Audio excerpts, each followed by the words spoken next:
Olá, bom dia. Agora são 4 horas em ponto pelo horário de Brasília. Hoje é segunda-feira, dia 20 de dezembro.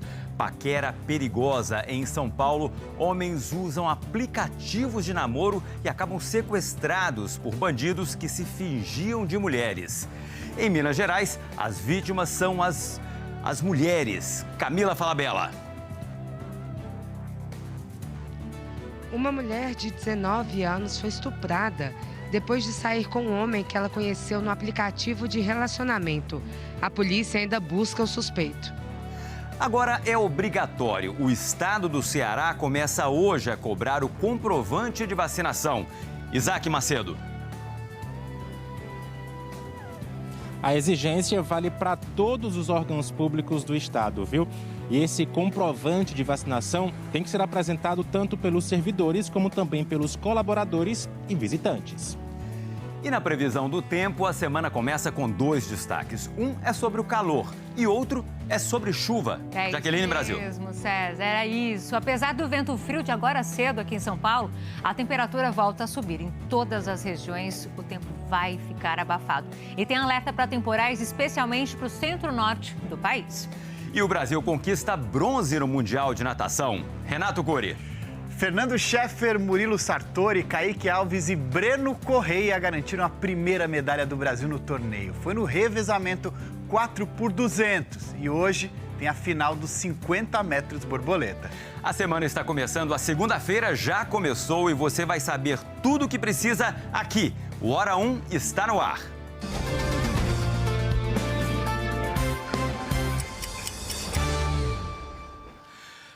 A Polícia Federal prendeu mais 15 bandidos que participaram do mega assalto a um banco em Araçatuba, no interior de São Paulo, no fim de agosto. A identificação de alguns deles só foi possível porque os agentes analisaram material genético abandonado pelos criminosos. Bandidos armados e preparados para cometer um crime. Fuzil, toucas, capacetes, luvas, lanternas e um carrinho daqueles de supermercado cheio de explosivos. As imagens exclusivas são das câmeras de uma agência bancária em Araçatuba, interior de São Paulo, nas primeiras horas de uma segunda-feira, dia 30 de agosto. Era 00:07 quando a presença dos bandidos disparou o sistema de emergência do banco, que soltou fumaça pelo corredor de ventilação. Poucos minutos depois, em meio a uma nuvem, os criminosos passam pela porta da garagem. Pelo menos 5 bandidos aparecem na imagem.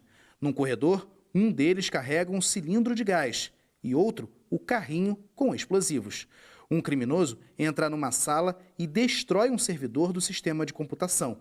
Ao notar a presença de câmeras, o grupo desliga os aparelhos. Para arrombar o cofre do banco, os bandidos usam um maçarico e começam a cortar a porta. É possível ver muita faísca e fogo, uma imagem que até parece de filme. A operação não é suficiente e outro criminoso vem ajudar. Eles não desistem e acionam uma bomba na porta do cofre, que explode. Os vigilantes se surpreendem ao perceber que a agência está sendo roubada. Um deles levanta as mãos e se rende antes mesmo de os bandidos chegarem na sala. Os vigilantes são levados por 5 criminosos para os corredores do banco. Do lado de fora, pânico e terror na cidade. Os bandidos fizeram moradores de escudo humano. Houve confronto com os policiais. 2 pessoas morreram e 5 ficaram feridas. Entre elas, o Eduardo. O neném estava reclamando de muita cólica. Ele já estava chorando demais. E a gente, como pai, né, o que a gente vai fazer? A gente vai escolher hora, nem local, nem momento para ir na cidade, para ir numa farmácia comprar. O socorro ao filho se tornou o desespero. Pegaram eu, colocaram eu na carroceria da caminhonete, levaram eu como escudo humano. Em que momento você tomou um tiro? No confronto com a polícia, não sei te falar de onde veio, que momento foi, que eu tomei um tiro na mão, um no quadril e um de raspão nas nádegas.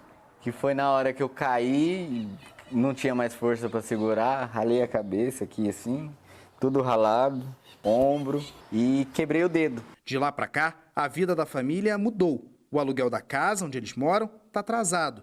O Eduardo trabalhava como garçom. Eu não tenho mais apoio desses 2 dedos, né? Não tenho força mais nesse braço também.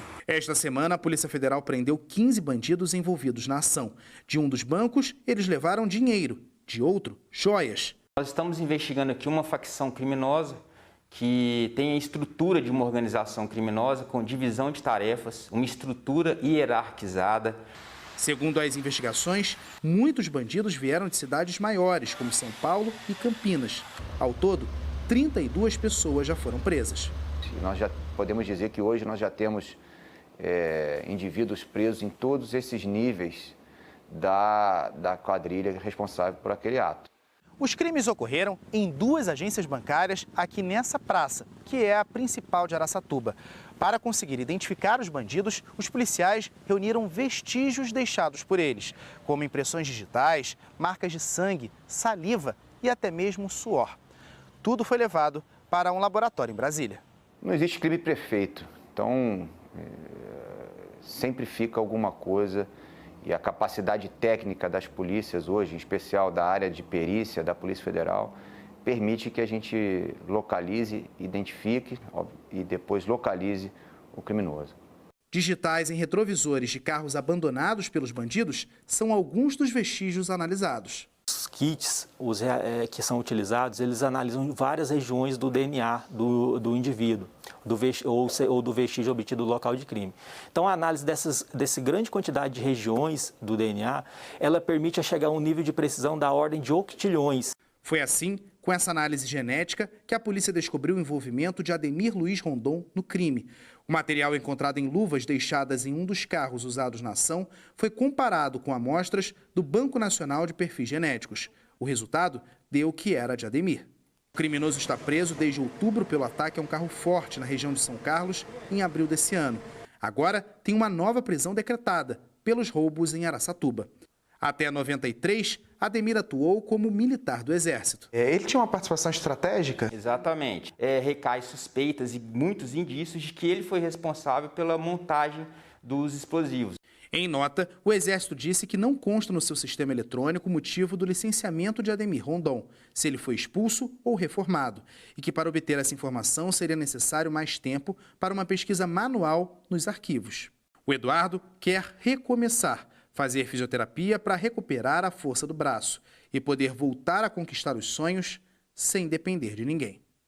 O que você deseja daqui para frente? O que você quer? Um emprego seria maravilhoso. Se vir para mim um emprego, começar o ano que vem aí, bicho, Deus seria bem, sei lá, sem palavras, né?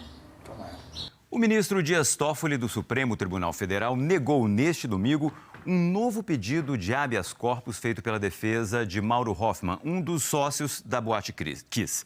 Ao vivo de Porto Alegre, Eduardo Paganella tem os detalhes. Bom dia, Eduardo. Ele e os outros condenados pelo incêndio estão presos ainda? Bom dia, César. Bom dia também a quem nos acompanha. Todos seguem presos. Isso por conta da decisão do ministro Dias Toffoli do Supremo Tribunal Federal, que negou um pedido de habeas corpus que foi apresentado pela defesa de um dos réus. Aliás, mais uma vez, houve um pedido negado para que os réus sejam liberados. Os 4 réus eles foram condenados por 242 homicídios e 630 tentativas de homicídio. O julgamento foi realizado 8 anos após a tragédia, terminou no início deste mês de dezembro. É o julgamento mais longo já registrado aqui no Rio Grande do Sul. Só que os réus que foram condenados não foram presos imediatamente, graças a um pedido de habeas corpus que foi feito pelas defesas dos réus e que foi aceito na ocasião pelo Tribunal de Justiça do Rio Grande do Sul. O tema foi parar, inclusive, no Supremo Tribunal Federal. O ministro Luiz Fux, na última sexta-feira, havia negado um habeas corpus a esses 4 réus. Houve uma nova solicitação por parte da defesa dos réus, mas isso foi novamente negado pelo Supremo Tribunal Federal. De acordo com os advogados, ao suspender os efeitos da liminar expedida pelo Tribunal de Justiça do Rio Grande do Sul, o Supremo Tribunal Federal também suspendeu a própria garantia do habeas corpus, impedindo que o tribunal analisasse o mérito da ação. César. Obrigado, Paganella. Bom dia, boa semana para você. A semana começa com transtornos causados pelas chuvas. Em Goiás, a rodovia BR-153 está com um trecho interditado e o asfalto danificado pode ceder ainda mais. Uma cratera se abriu na estrada depois das fortes chuvas que caíram na capital e na região. Dá para ver a erosão que já começa a ameaçar a estrutura da rodovia. E nesse ponto ali, a BR passa por cima de 2 córregos. Essa é uma importante rodovia do estado com fluxo intenso de veículos que liga a capital e a cidade de Aparecida de Goiânia, a segunda maior cidade do estado. E olha, não é a primeira vez que isso acontece.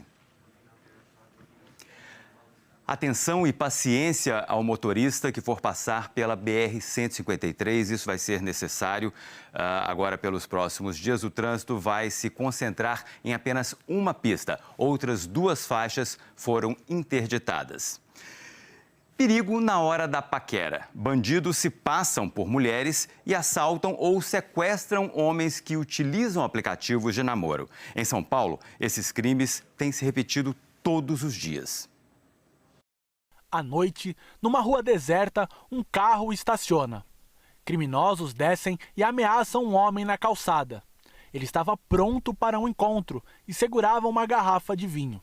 Ele corre, tenta se esconder atrás de uma árvore, mas é rendido e levado à força para o carro. Os sequestradores obrigam a vítima a passar as senhas dos cartões, a fazer transferências, saques e até empréstimos. Ele só é libertado 4 horas depois. Esse é um flagrante de um crime cada vez mais comum em São Paulo. O sequestro relâmpago de homens que marcam encontros por aplicativos de namoro. Praticamente todo dia aparece um caso, aqui na delegacia de sequestro.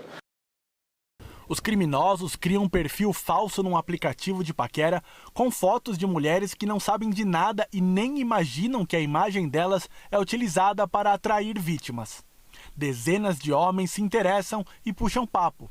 Os sequestradores dão corda, mas com outro objetivo: tentar descobrir quanto a vítima ganha, se tem carros de luxo, aplicações financeiras e por aí vai. Essa ostentação é própria da paquera. Não é difícil mandar foto do carro que ela tem, de um imóvel que ela tem, de alguma joia, de viagens, até para despertar interesse naquela pessoa que ele está cortejando. Então o homem acha que está mandando essas imagens flertando, mas está sendo avaliado pela quadrilha? Tá tipo mandando um currículo para o criminoso falar: eu quero você como vítima. Esse homem foi sequestrado há 2 semanas. Como é que era a mulher na foto do perfil do aplicativo?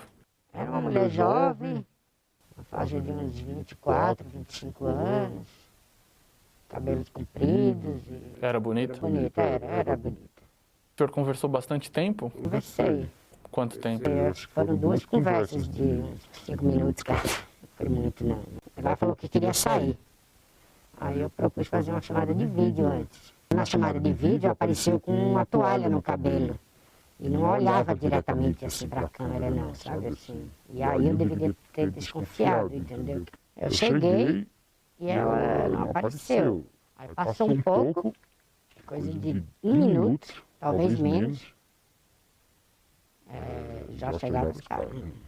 Já chegaram assim, botando revólver. Ele não passou a senha dos aplicativos de bancos para os criminosos. Apanhou e foi ameaçado de morte. E aí quando eles terminaram de estacionar, a polícia chegou. Vou voltar lá, acho que a vítima está lá. É a vítima? O senhor é a vítima? É a vítima. O senhor tá bem? Deixa eu ver. Tinha um no carro com o senhor? Tinha um, mas eles vieram pra cá com 4. O senhor sentiu que eles já tinham feito isso outras vezes? Certeza, porque eles falaram. Eles me disseram claramente que já tinha pego outras pessoas e que ainda ia pegar mais gente. Mais uma vítima. Depois de flertar 1 semana com uma suposta pretendente, o homem procura o endereço dela nessa rua escura. É abordado por criminosos e levado num carro. Além de fazê-lo refém por cerca de 6 horas, os bandidos foram até a casa dele e roubaram dinheiro, relógios de luxo, joias e outros objetos. Ele disse à polícia que o prejuízo foi de, no mínimo, R$1,5 milhão de reais. É um caso, infelizmente, muito comum. O mesmo tipo de aplicativo, o mesmo tipo de golpe, o mesmo tipo de situação, ou seja, você percebe que é algo corriqueiro e costumeiro, né? A polícia prendeu 8 suspeitos e recuperou parte dos objetos. A Polícia Civil fez outra ação contra suspeitos desse tipo de sequestro, que prendeu 6 pessoas. Polícia, já preso. O crime que estamos lidando é uma extorsão com restrição da liberdade, conhecido como sequestro relâmpago. É um crime hediondo, que a pena vai de 12 a 20 anos. Os sequestros tiraram o sossego dos moradores desta rua, escolhida por criminosos como ponto de encontro com as vítimas. Às vezes é 2, 3 vezes na semana que ocorre. Então aqui a gente não pode estar saindo muito na rua após as 6, as crianças não podem ter a liberdade de estar brincando na rua e vivemos aqui só apavorados. Toda vez que a gente vê um carro parado na rua, um carro que não é de um morador, a gente pergunta, encontro, vai embora, porque aqui nessa rua acontece, nessa região, nessa rua acontecem muitos casos de sequestro, né? Aí o cara vai embora. Os vídeos gravados pelas câmeras de segurança da rua mostram vítimas desesperadas tentando fugir dos sequestradores, que em alguns casos chegam a atirar. Teve um que saiu, jogaram ele acho que dentro do carro, e ele saiu pela rua aqui gritando socorro. É apavorante. O Tinder, principal aplicativo de relacionamentos e que foi utilizado pelos sequestradores nos casos desta reportagem, disse em nota que monitora constantemente a plataforma para detectar e remover perfis suspeitos, que busca desenvolver inovações que priorizem a segurança e sempre trabalha com as autoridades policiais para garantir a justiça. Homens sequestrados não entendem o que aconteceu nem depois de serem libertados. Ele chegou aqui falando, será que a Giovana foi obrigada ou ela está envolvida com os criminosos? E o que vocês falaram para ele? Olha, você precisa pôr os pés no chão. Giovana não existe, é o criminoso que te pegou, que te roubou, que te colocou num cativeiro, que criou esse perfil falso. O senhor pretende continuar usando o aplicativo de paquera? Ah, não, acho que por enquanto não. Dá um pouco de vergonha. Não, sempre um pouco. Que otário, né? Vai cair nessa história, né? Sei, sempre um pouco assim, envergonhado assim, pelo que aconteceu. O Chile elegeu o presidente mais jovem da história do país. O candidato de esquerda, Gabriel Boric, de 35 anos, vai suceder Sebastián Piñera em meio a uma profunda crise econômica e social. Gabriel Boric é deputado e ex-líder estudantil. Ele disputou a eleição como candidato da Frente Ampla de Esquerda. Foi a votação mais polarizada do país desde a redemocratização. O adversário de Boric, José Antônio Cast, da Frente Social Cristã de extrema-direita, reconheceu a derrota em uma publicação nas redes sociais e parabenizou o candidato eleito. Gabriel Boric prometeu expandir os programas sociais e aumentar os impostos dos super ricos e também combater a desigualdade social. A posse do novo presidente chileno será em março. Começou a valer na Holanda um novo lockdown total para conter o avanço da variante Ômicron. O comércio não essencial, os bares e os restaurantes vão ficar fechados até o dia 14 de janeiro. Escolas e universidades até o dia 9. O governo limitou o número de convidados durante o Natal a 4 por residência. No Reino Unido, o ministro da Saúde afirmou que o país não descarta a possibilidade de impor mais restrições por causa do aumento de casos da variante Ômicron, que já é dominante no país. Por causa disso, a Alemanha se juntou a outros países europeus e impôs quarentena de 14 dias a viajantes do Reino Unido, mesmo que estejam totalmente imunizados. O ex-presidente Lula participou ontem à noite de um jantar em São Paulo organizado pelo Grupo Prerrogativas. formada por juristas, advogados, juízes e professores. No evento, ele se encontrou com o ex-governador de São Paulo, Geraldo Alckmin, que se desfiliou do PSDB na quarta-feira passada. Foi o primeiro encontro público entre Lula e Alckmin desde que eles começaram a discutir uma possível aliança entre eles. Durante o jantar, Lula recebeu um prêmio do Grupo Prerrogativas e, ao agradecer, falou que ainda não é a hora de decidir se eles formarão uma chapa para as eleições presidenciais do ano que vem. Em entrevista à jornalista da Globo News, Júlia do Alibe, o ex-governador Geraldo Alckmin falou que a hora é de união, mas disse que é preciso cautela. O processo ainda está começando, agora é hora de ouvir bastante, de conversar bastante, hora de grandeza política, hora de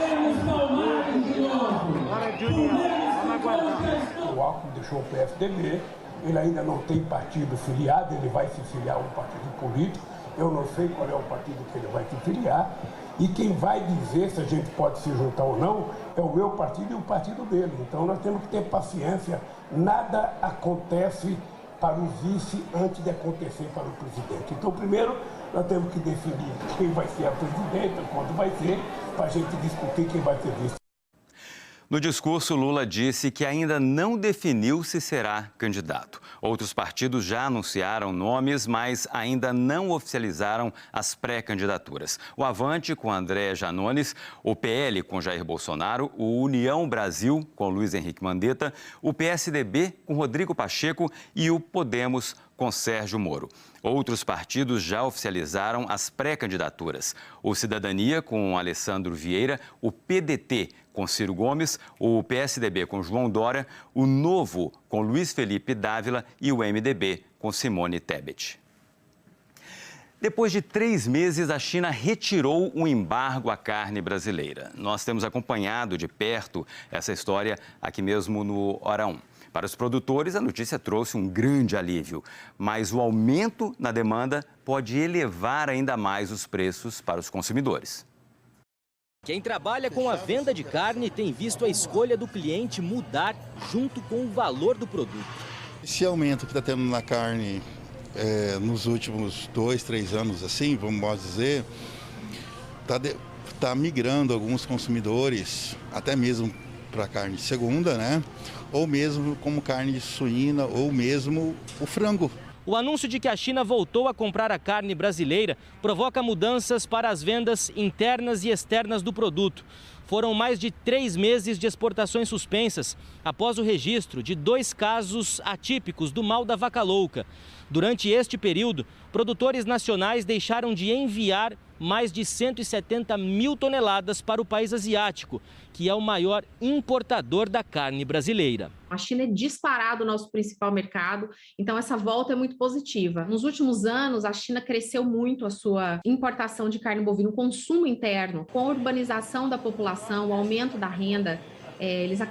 Os chineses passaram a consumir mais carnes de maior qualidade, que é o caso da carne bovina. No campo, a notícia do retorno das vendas para a China chega como um alívio aos pecuaristas, que antes da suspensão tinham investido pesado para atender às exigências do mercado do país asiático e viram o preço da arroba cair com a suspensão. A arroba do boi chegou a R$250, né? E esse preço, as nossas contas não fechavam. Pelo preço dos insumos, né, que encareceram demais, os animais estavam dando prejuízo. Segundo especialistas de mercado, nos próximos dias a expectativa é de aumento no preço da proteína para o consumidor brasileiro. A gente tem a velha lei da oferta e da procura, né? Então, se você tem o principal consumidor de carne bovina do mundo voltando a comprar o produto brasileiro, com certeza o produto no mercado interno ele vai sofrer uma pressão por aumento de preço. Vamos falar agora de previsão do tempo. A Jaqueline Brasil já está aqui toda de vermelho para falar que o tempo vai voltar a esquentar. Mas não parece, Jaque. Eu tô com frio, passei frio o domingo inteiro. Eu também, mas vai esquentar à tarde. Agora ainda tem um vento frio e úmido chegando por aqui. Aos poucos vai perdendo força. Tanto é que aqui na capital paulista, César, a gente vai começar realmente o dia com 16 graus, temperatura bem baixa, ainda mais para dezembro. Só que aí no meio da tarde, máxima de 28 graus e o tempo vai ficar firme. Falando em tempo, vamos girar aqui por São Paulo para observar como é que tá, né? O tempo em trânsito. Temos Marginal Pinheiros, Paulista e a Marginal Tietê. Começando pela Marginal Pinheiros, o trânsito de agora, na segunda-feira, César. Zero, quase zero. E a garoinha também que tinha quando eu passei por ali para chegar aqui na TV, Sim. Tinha uma garoinha, parece que parou, né? Garoinha, pois é, ainda tem a ver com esse vento frio e úmido. Agora a intenção e a previsão mesmo é que não haja mais isso. Saindo da Pinheiros direto para Paulista, vazia agora, olha só o céu ali. Teremos daqui a pouco um sol brilhando entre algumas nuvens e para finalizar o nosso giro, a Marginal Tietê sempre mais movimentada. Esse aí é o trânsito de segunda-feira. Imagina no horário de pico, Mas né? pelo menos a gente está com pistas secas, porque segunda-feira de manhã com trânsito e pista molhada é um perigo. Hoje parece... É o famoso ninguém merece, Não né? é? Hoje esquenta também nas outras capitais. Vamos dar uma olhadinha aqui? Temos então 34 em Porto Alegre, 35 em Teresina, só fazendo a comparação, 31 para você que está no Rio de Janeiro, 29 em BH, que é a mesma máxima prevista para você que está em Salvador, 30 em Cuiabá, 33 ali em Manaus. Estamos falando sobre temperaturas, mas outro destaque de hoje também é o risco de temporais. Esse alerta vale para duas áreas, para a parte do sul e quase todo o centro-norte. Vamos dar uma olhadinha aqui então. Atenção, hein? Se você estiver nessa área aqui, no oeste do Rio Grande do Sul, também de Santa Catarina, divisa com o Paraná, em toda essa grande área em laranja também, no Acre, Rondônia, pegando todo o Mato Grosso e também pedaço de Mato Grosso do Sul, Goiás, Tocantins, Pará, Maranhão, Piauí, tanto Minas Gerais quanto Bahia também. Onde está amarelo significa que há aquela chuva forte, só que com menos complementos, não tanta ventania assim e também raios, mas é sempre bom ficar em alerta. Vamos dar uma olhadinha como é que está a situação agora de Feira de Santana, onde pode chover forte. Máxima hoje de 28 graus. Parece que não está chovendo agora, mas nós vamos acompanhar. Não dá para ver ali o céu, se tem ou se não tem nuvens, está muito escuro ainda, né? E dá a impressão que ele está limpinho, sem nuvens, né?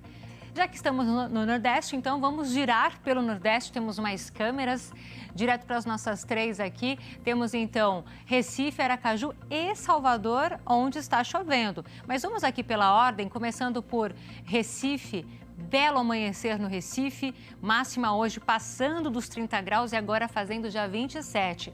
Saindo do Recife, direto para Aracaju, também um céu bonito por lá, azul. 26 agora, máxima também passando dos 30. E aí a gente finaliza com Salvador, onde apertou a chuva agora. A chuva deve ser forte nas próximas horas também, máxima de 28. Estamos ligados na chuva em várias partes do país. Você que está na Bahia pode participar, mandar o seu relato, sua mensagem e foto também. A gente vai aqui ajudando com as nossas redes sociais. Dá para ver aí que a lente está toda molhada, né? Os pingos ali na Toda na molhada. lente. Olha sim. só. Isso. E sabe o que está acontecendo por lá? É o seguinte, tem ali bastante umidade, voltando aqui para o nosso mapa. Aí, fui muito... Deixa eu apertar aqui. Isso.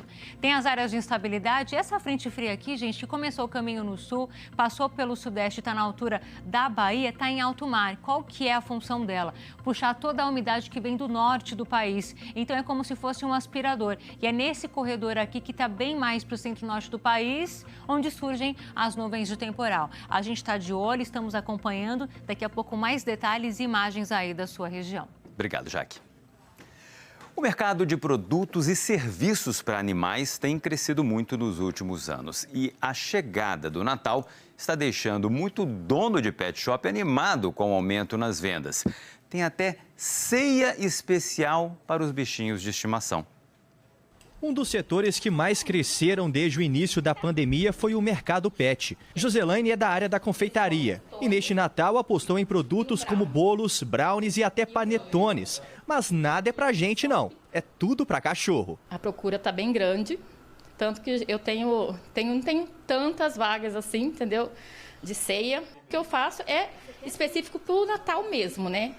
Com ingredientes permitidos para eles. E é o maior sucesso, eles amam. De acordo com este veterinário, os donos de pets podem ficar despreocupados na hora de alimentá-los, com sobremesas e alimentos naturais feitos especificamente para eles. Desde que esses alimentos sejam feitos, preparados, com nutrientes que são específicos para os cães ou para os gatos, por exemplo, não há problema nenhum. Só é bom ter cuidado de não exagerar e nunca deixar comida de gente ao alcance dos bichos. Dados divulgados pelo Instituto Pet Brasil mostram que o mercado pet deve faturar quase 41 bilhões de reais em todo o Brasil até o fim deste ano, um crescimento de quase 14% se comparado ao ano passado. Os alimentos para os animais representam a maior parte deste faturamento, chegando a quase 25 bilhões de reais, ou seja, mais de 50% do valor total.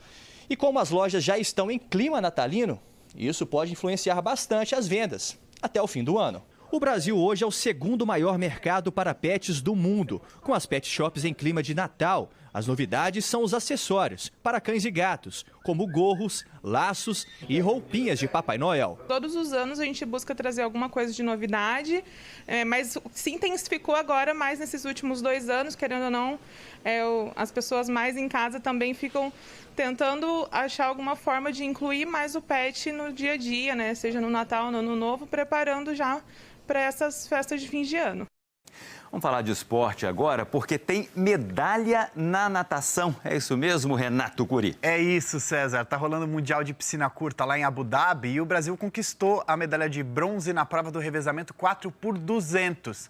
Disputado em piscina curta, né? Acontece lá nos Emirados Árabes. Vamos dar uma olhada aí nas imagens, ó. A equipe formada pelo Fernando Scheffer, pelo Murilo Sartori, Kaique Alves e Breno Correia.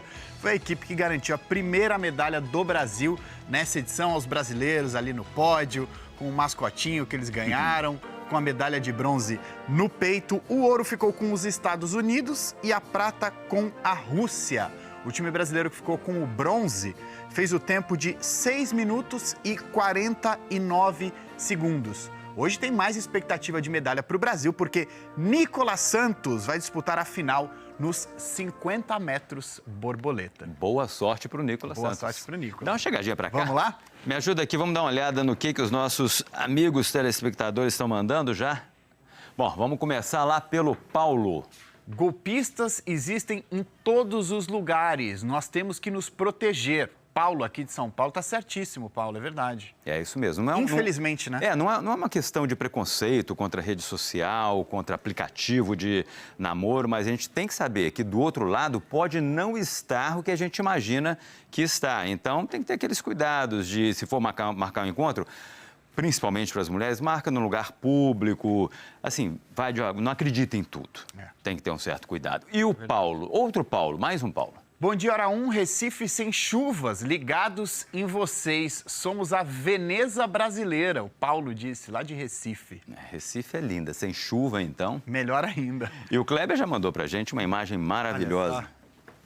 Acordar com essa vista em Itapema, Santa Catarina, e atualizando as notícias com a turma do Hora 1. Impossível férias melhores. O Kleber já tá de férias, aproveitando, ó. Pôr do sol bonito. Aproveita. E ele é gente boa, né? Ele acordou cedo só para tirar essa foto e mandar pra gente aqui. Olha só, obrigado, Kleber. Vamos mais um pouquinho ali, tem o Vilmar. Bom dia, uma ótima segunda-feira para todos do Hora 1. A lua está maravilhosa aqui no Jardim Areias, em Almirante Tamandaré, no Paraná.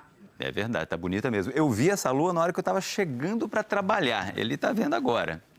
E Alexandra? Olha só que beleza, para deixar a gente com água na boca logo cedo. Pois é, né? Essa hora vai começando a ter aquela fominha. Bom dia, César Jaque Cury. Já estou aqui de olho nas notícias e entrando no clima natalino, com panetone ali, ó. Parece que é doce de leite. Não basta ser panetone, tem que ser recheado de doce de leite. Tá bonito, Alexandra, obrigado pela foto. Quando puder, manda o panetone também, que a gente agradece. E o Vando, olha que praça bonita. Aqui em Planalto, no sudoeste da Bahia, já estamos em ritmo de Natal. Tudo muito lindo na nossa Praça da Matriz, Planalto, Bahia. Tá bonito mesmo, iluminada. A gente tem visto nos últimos dias, na semana passada, essas praças iluminadas. E isso deixa a cidade bem bonita. Bom, depois do intervalo, o que a gente tem? Aqui no Hora 1, Maceió fez nesse fim de semana um mutirão de vacinação contra a Covid-19 em diversos pontos da capital alagoana, até na praia. Olha só, e confira ainda, no Ceará, o passaporte de vacinação começa a ser exigido a partir de hoje. Isso para entrada em prédios públicos estaduais. A gente está vendo imagens agora do Rio Grande, no Rio Grande do Sul. São 4h34. Fica com a gente, o Hora 1 volta já já.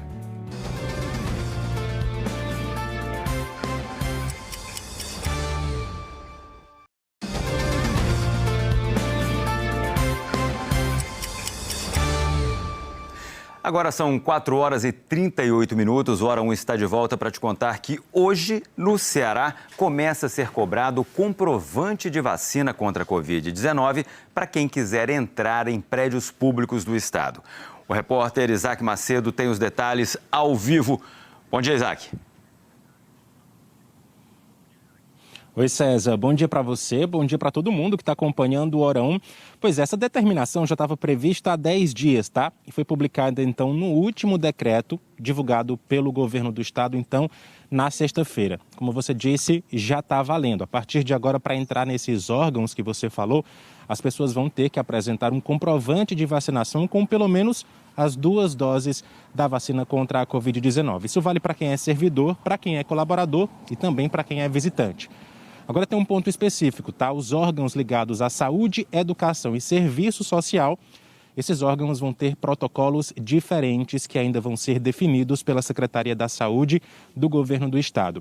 Bom, órgãos como o IDT-Cine, por exemplo, que estão fazendo aí o atendimento presencial sem a necessidade de agendamento, o IDT-Cine falou que vai sim cobrar, além de, claro, os documentos oficiais para o tipo de serviço que a pessoa está buscando, o comprovante de vacinação contra a Covid-19. Vale lembrar que no Cine, as pessoas conseguem se cadastrar para uma vaga de emprego ou buscar o seguro-desemprego.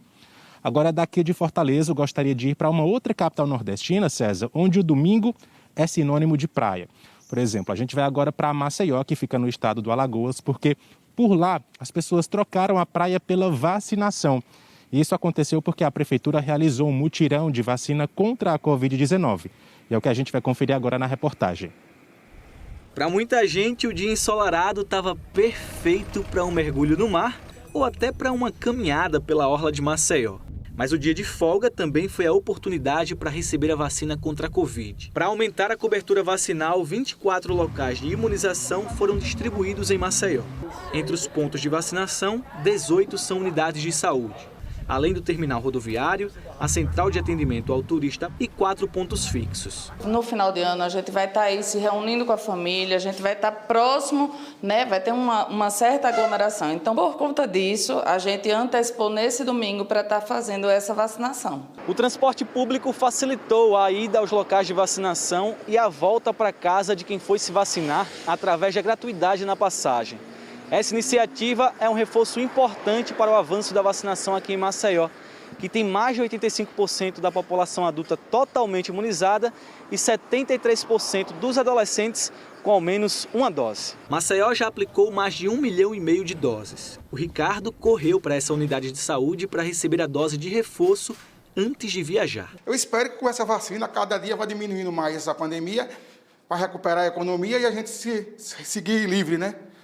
Isso é muito importante. A previsão é de que novas ações para avançar na cobertura de vacinação sejam realizadas nas próximas semanas. De onde se esperava acolhimento, veio trauma.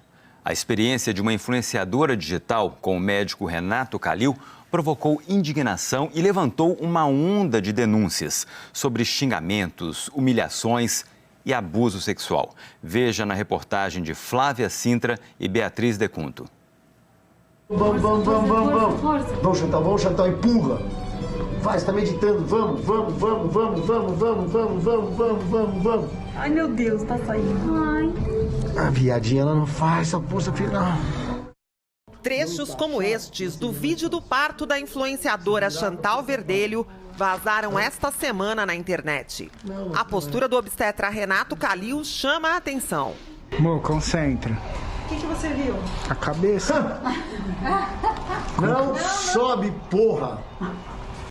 Os registros foram feitos pelo marido de Chantal, Matheus Verdelho. O parto da segunda filha do casal foi em setembro desse ano, num dos principais hospitais de São Paulo, e durou cerca de 48 horas. Parou. Muita falação. Você tá sem coordenação. Descansa com o pescoço. Já tinha nascido faz uma meia hora aqui. Numa mensagem de áudio para amigas, que também foi parar na internet, Chantal conta que o médico não gostou quando ela disse que não queria fazer a episiotomia, um procedimento cirúrgico no períneo, região entre a vagina e o ânus, que facilitaria a passagem do bebê.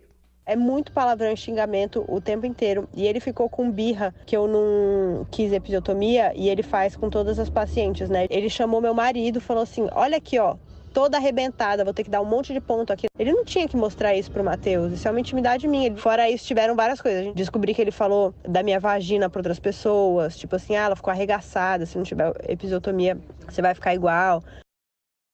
Uma mulher que acompanhou o parto de Chantal disse que o clima mudou quando o médico chegou ao hospital. Minha fala é sempre muito prepotente, alguns momentos meio agressivo, não tendo muito respeito ao cansaço e todo o processo que a Chantal já estava passando desde o momento que ela chegou na maternidade, que foi muito exaustivo. Como foi aquele momento de presenciar o xingamento, a humilhação que ele estava fazendo com ela? De uma certa forma, eu só queria que acabasse logo. Eu sempre chegava já se impondo, já xingando. Então, por conta de medo e pela influência dele, né, nesse meio médico. Quando soube da história de Chantal, a jornalista britânica Samantha Pearson resolveu falar. Eu senti um alívio naquele momento, porque não foi só eu. Não foi só eu. Na última quinta-feira, Samantha prestou depoimento ao Ministério Público de São Paulo e contou que também foi vítima de assédio moral por parte do obstetra em 2020. Meu marido estava aqui de lado, tinha pelo menos uma enfermeira, e ele olhando para mim, ele tipo disse, Sá, você tem que emagrecer, né? Olha seu marido bonitão, sarradão. Como eu que falei nada, assim, segurando o choro. E eu fui para casa, e daí em casa eu decidi não voltar, e foi muito bom. Demorou um tempo para ele mandar mensagem. Eu escrevi um WhatsApp para ele, assim, bem objetivo. Renato Calil respondeu a Samantha com esta mensagem. Sinto muito, eu quis fazer uma brincadeira porque ele tá todo sarado, bonitão, cuidando dele, do corpo dele. Então, na verdade, era um elogio para ele. E eu falei para você se cuidar, porque ele tá todo bonitão. Na verdade, é isso mesmo. Tô te falando do fundo do meu coração. Fernanda é fotógrafa de partos e acompanhou o trabalho do médico algumas vezes. Com certeza foram os partos mais violentos, agressivos, que eu já acompanhei, assim. Ele é extremamente arrogante, ele trata muito mal funcionários, foi extremamente agressivo com a gestante. Como você se sentia quando terminavam esses partos? Eu sentia como se eu estivesse compactuando de alguma forma com aquilo, porque a minha vontade era gritar e falar, gente, não, pelo amor de Deus. O que a Chantal, a Samantha e tantas outras mulheres viveram tem nome: violência obstétrica. No Brasil, quase metade das gestantes atendidas pelo Sistema Único de Saúde sofrem maus tratos. A maioria jovens negras, pobres e grávidas do primeiro filho. O que é violência obstétrica? Todo tipo de ação ou omissão que cause constrangimento, lesão física, emocional ou até moral para aquela paciente que está em trabalho de parto, embora não esteja adstrito só ao momento do parto. A gente tem relatos do período do pré-natal, do parto propriamente dito, do pós-parto. Essa abordagem agressiva verbalmente é considerada uma violência obstétrica? Sem dúvida, principalmente os xingamentos que acabam tipificando depois o delito de injúria, as ameaças, se você não fizer logo, se esse bebê não nascer logo, você vai ver o que vai te acontecer. Vai. Ai, meu Deus, tá saindo. Ai. A viadinha, ela não faz essa força, filho, não. Mas as acusações contra Renato Calil não se resumem à violência obstétrica. Letícia contou que sofreu abusos sexuais do médico enquanto estava internada em São Paulo em 1991. Desde o primeiro dia eu estava deitada, sonolenta. Eu acordei com ele em cima de mim, com o pênis dele na minha boca. A minha camisola estava aberta, e com a outra mão ele passava no meu peito. Ele acabou ejaculando na minha cara. Eu lembro da situação que eu estava, que eu não tinha força para falar, para gritar. Fui expor para os meus amigos, as pessoas mais próximas, isso em 2009. E tudo isso aconteceu em 91, então eu demorei muitos anos para falar sobre isso. E agora? Há 30 anos presa nessa mesma condição de medo. Medo de ele pegar um travesseiro e pôr na minha cabeça, medo de ele me dar um remédio, uma combinação de remédios e me matar, e medo depois que eu tive alta também. Esta mulher, que também prefere não ser identificada, afirma que foi assediada por Calil numa consulta médica há 5 anos. Uma pessoa muito próxima minha estava fazendo tratamento com ele para engravidar e me indicou. E eu fui em uma consulta. Ele falou que eu tinha um corpo bonito. Já achei meio estranho. E aí ele começou a me perguntar sobre minha vida sexual. Se eu tinha relação sexual com mulheres. E eu falei que sim. E que eu sou bissexual. E aí ele começou num papo de falar de umas fantasias que ele tinha, umas coisas, e eu comecei a me sentir muito constrangida. E eu tenho muita raiva que no dia eu não consegui fazer absolutamente nada. E aí eu nunca voltei.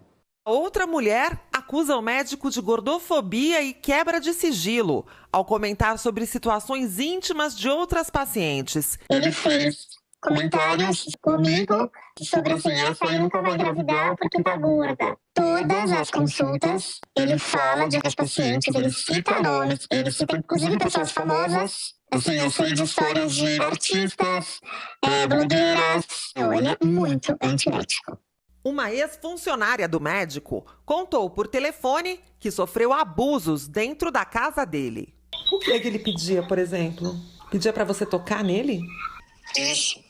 E como que você sentia nesses momentos? No primeiro momento, foi a coisa mais difícil da minha vida. Vocês chegaram a ter relações sexuais mesmo?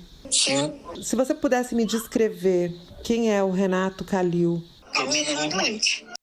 O médico Renato Calil respondeu às acusações em nota enviada por sua assessoria de imprensa. Ele afirmou que jamais recebeu nenhum tipo de reclamação no Conselho Regional de Medicina ou em qualquer hospital, que não teve a intenção de ofender ou magoar qualquer pessoa e que, se alguém se sentiu ofendido, pede desculpas. Disse que repudia veementemente os relatos mentirosos que aludem a atos com conotação sexual, que está à disposição e vai colaborar com as autoridades, e que tomará medidas judiciais contra qualquer um que faça acusações caluniosas. Chantal disse que não tem condições emocionais de conceder entrevista ou se manifestar sobre o assunto, e que já prestou seu depoimento perante a autoridade policial. Na última terça-feira, o Ministério Público de São Paulo pediu uma investigação contra Renato Calil, e as denúncias estão sendo apuradas pela Promotoria de Violência Doméstica, que instaurou o procedimento investigatório criminal. A prática da violência obstétrica pode caracterizar diversos crimes comuns do Código Penal, como, por exemplo, a violência psicológica, a humilhação, xingamentos que haja uma ofensa à honra da vítima, pode caracterizar uma injúria. O Conselho Regional de Medicina de São Paulo abriu um processo interno de apuração das denúncias de Chantal Verdelho. O Hospital São Luís, onde aconteceu o parto, também apura a denúncia de violência obstétrica. É importante que as mulheres realmente que passam por essa situação acabem falando, acabem denunciando, para que haja, de fato, uma mudança no procedimento de todo o país. Do mesmo jeito que a gente explica que é importante denunciar a violência doméstica, a violência obstétrica também é passível de denúncia e os canais de denúncia dependem de onde aconteceu, qual foi o nível de violência. O que me deu coragem é justamente isso, o desejo de que ele seja punido penalizado e que outras mulheres também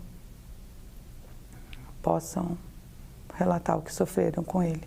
Você tem que achar a coragem de alguma forma de falar, porque é a única saída. Vamos falar da previsão do tempo agora, porque nós estamos acompanhando e monitorando as chuvas em várias partes do país. Já chove agora, né? Inclusive na Bahia. Nós vimos agora há pouco Salvador chovendo bastante. Vamos voltar então para observar como é que está a situação. Olha só que interessante. Minutos atrás, tempo fechado, estava escuro, agora já amanhecendo. Dá para perceber que a chuva deu uma trégua, mas as pistas estão molhadas e um belo amanhecer. Essa é a previsão para você que está em Salvador, em toda a faixa leste da Bahia. Uma chuva que pode ser forte, risco de temporal ainda para o sul da Bahia e oeste do estado também. Ainda está bem carregado lá atrás, lá no horizonte. Está bem carregado, né? Porque vai voltar a chover sim, máxima de 29 graus aí para vocês. Olhando aqui o nosso mapa, previsão de chuva então para todo o estado da Bahia, quase todo o Nordeste, né? Com exceção ali do Rio Grande do Norte, também da Paraíba.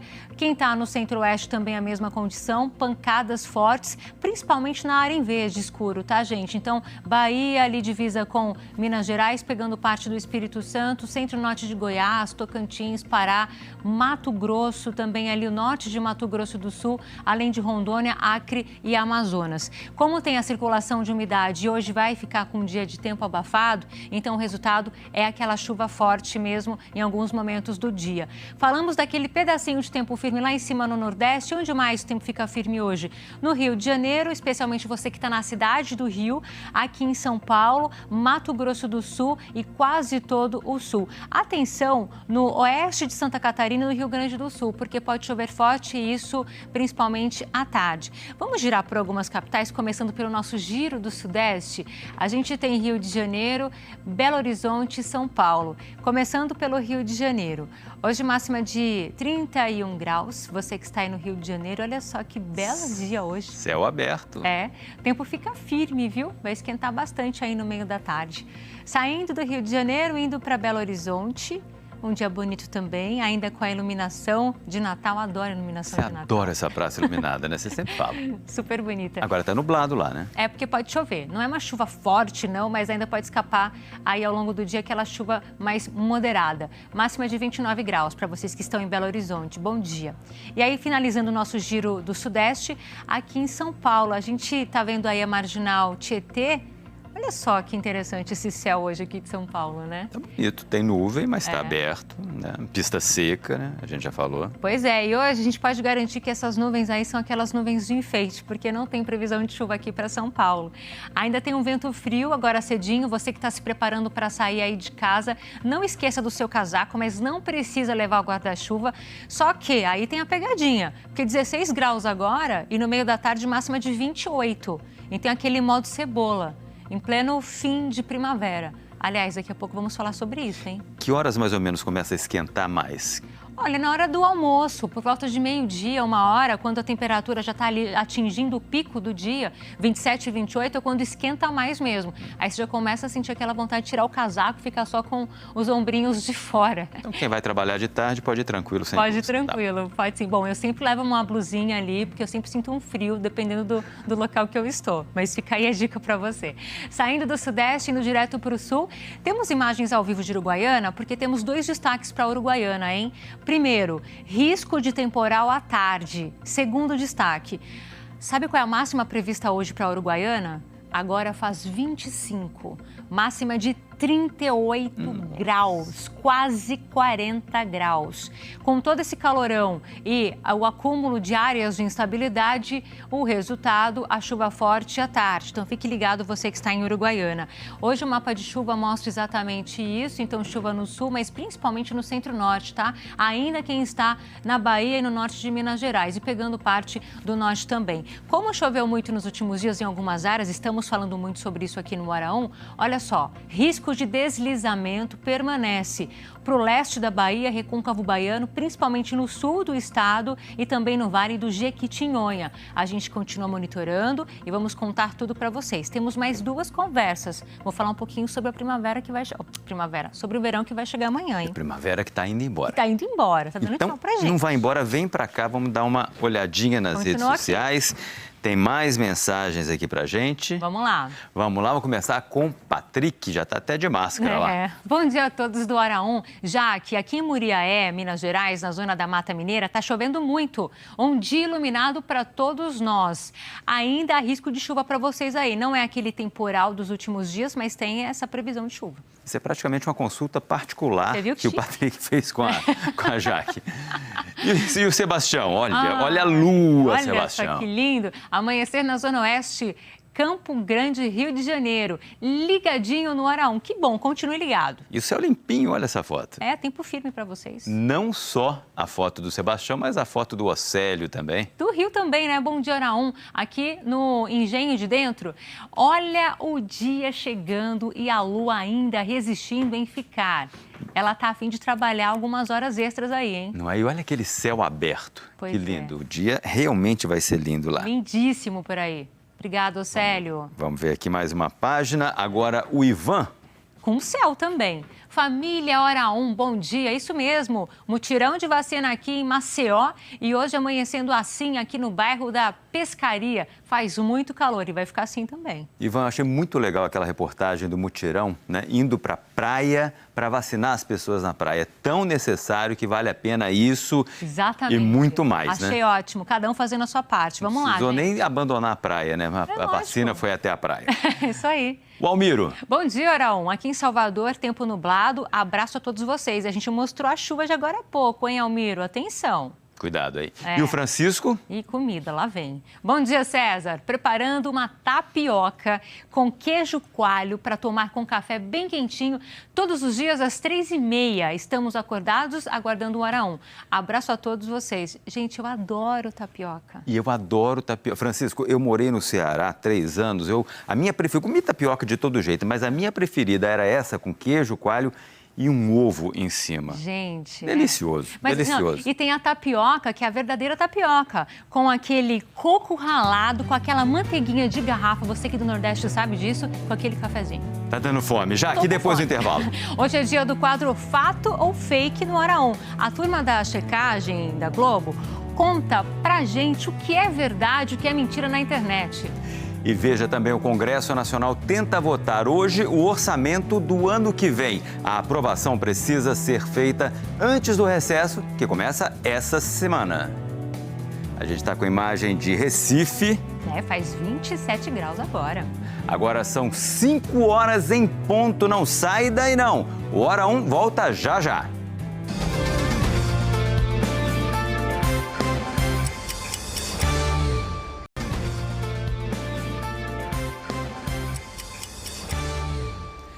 São 5 horas e 4 minutos, agora o Hora 1 está de volta. Olha o perigo de se caminhar sobre costões de pedra nas praias. Em Santa Catarina, o Corpo de Bombeiros foi chamado para socorrer uma mulher que ficou com a perna presa entre as rochas.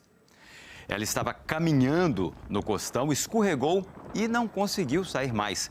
O caso aconteceu na prainha do Farol de Santa Marta, em Laguna. Os bombeiros e os guardas civis tiveram muita dificuldade para retirar a mulher.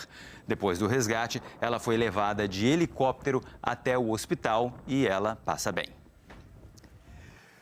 Um pai chegou de ambulância na formatura da filha nesse fim de semana. Ricardo Córdova Diniz, de 58 anos, saiu do hospital em Blumenau, onde ele está internado, para um tratamento prolongado de saúde e foi participar da cerimônia em Itajaí, a 60 quilômetros de distância.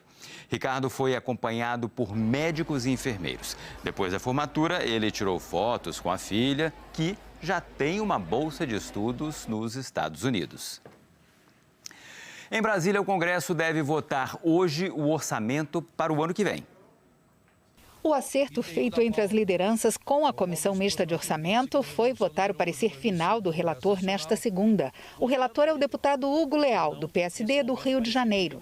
Na semana passada, foram aprovados relatórios setoriais, que precisam ser incorporados ao parecer final. Até agora, o maior valor destinado nesses pareceres setoriais foi para a área de saúde. Teve quase 9 bilhões de reais em emendas parlamentares. O Ministério da Economia também encaminhou ajustes. Por exemplo, para cobrir os gastos com o programa Auxílio Brasil, pediu que fossem acrescentados mais 54 bilhões de reais. E também que sejam destinados 2,8 bilhões de reais para pagar reajustes salariais para policiais devido à reestruturação de carreira na Polícia Federal, Polícia Rodoviária Federal e no Departamento Penitenciário Nacional.